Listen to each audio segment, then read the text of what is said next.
Bonjour, pour J'aime Radio, je vais vous demander de vous présenter tout d'abord. Alors bonjour, je suis donc Laurent Lefloc, président de la section paratennis de Lorient Tennis Club et directeur du tournoi, la 8e édition Alesa Medical Santé, donc un tournoi de tennis fauteuil qui se déroule donc en ce moment du 10 au 12 octobre. Alors la section, elle existe depuis combien de temps ? La section existe depuis 2015, elle a été créée à Plumeur dans un premier temps. Par qui ? Par moi. Je suis fondateur de la section. Et ensuite, pour des questions de développement de la section et du tournoi, on a quitté Plumeur pour Lorient, qui est un club plus grand, qui a accepté de nous accueillir. Très bien nous accueillir d'ailleurs. Et donc on a pu développer le tournoi en ayant plus de joueurs et développer aussi la section, puisque aujourd'hui, cette année, à la rentrée de septembre, on est 11 joueurs de paratennis sur le club. Et puis 11 joueurs de haut niveau aussi. On a 2 joueurs phares sur la section. Donc Arthur Fievet qui est numéro 9 français et Fabien Bayon qui est juste derrière numéro 10. Vous pouvez nous détailler un petit peu cette organisation et les enjeux ? Oui, alors c'est un tournoi national, donc les joueurs viennent de toute la France, de toutes les régions. On a donc 32 joueurs qui sont présents, répartis en 4 tableaux suivant les niveaux, et on a le seul tableau féminin du Grand Ouest qui est présent, qui est complet cette année, avec 8 femmes. On avait même 2 femmes sur liste d'attente. Donc on voit que le tournoi prend de l'ampleur en termes de notoriété et on est ravis de ça, quoi. Donc les joueurs arrivent dès le jeudi soir pour la plupart, ceux qui habitent loin en tout cas. Ils sont logés à l'hôtel pendant les 3 jours jusqu'au dimanche. Et voilà, on organise les repas, les matchs sont toute la journée sans interruption, de 9h jusqu'à 18h, 19h. Avec des classements aussi. Alors, si vous voulez, les joueurs sont classés dans le tableau suivant leur niveau, suivant leur classement. Donc par exemple, dans le premier tableau, ça va être les 8 premiers du classement de tous les joueurs, et ainsi de suite. C'est 8 joueurs par tableau. Voilà, sauf les femmes où il n'y a qu'un tableau, donc là elles sont toutes mélangées. Mais cette année, je trouve que l'ensemble est assez homogène par rapport à d'autres années où on avait vraiment une fille, par exemple, qui était au-dessus et on savait qui c'est qui allait gagner à la fin. Là, c'est un peu plus mitigé, on va dire.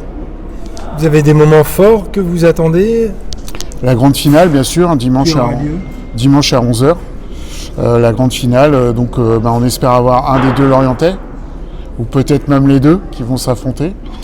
L'année dernière, c'est Fabien qui avait gagné le tournoi.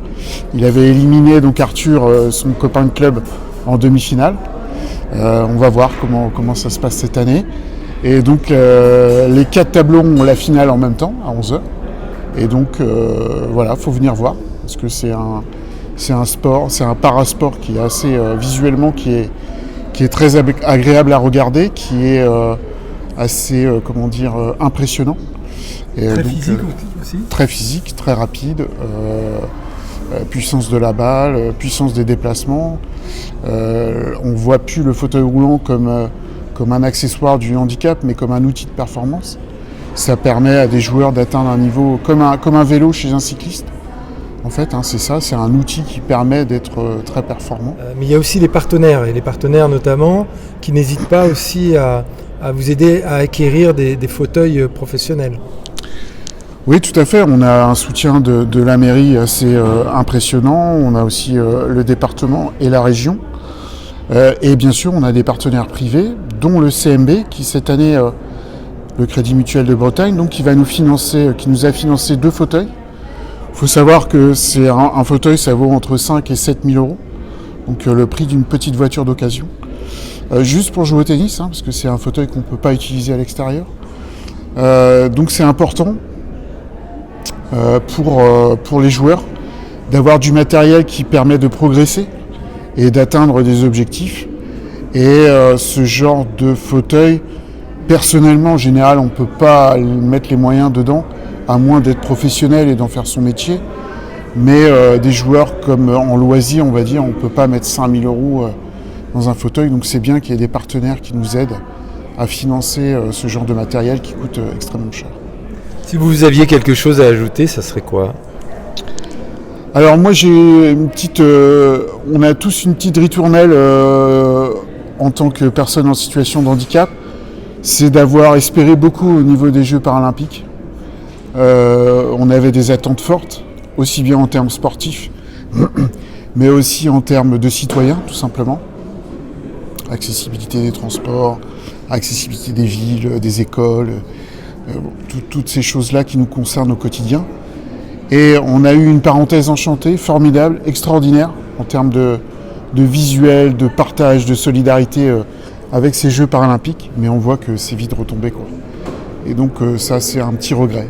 De la part de beaucoup de sportifs, handi. J'entends ce petit ritournelle qui tourne, notamment Michael Jérémiaz, un ancien paralympique du tennis, qui en parle aussi. Beaucoup, qui fait le constat amer que finalement ces promesses n'ont pas été tenues, quoi. Comment on peut remédier à cela?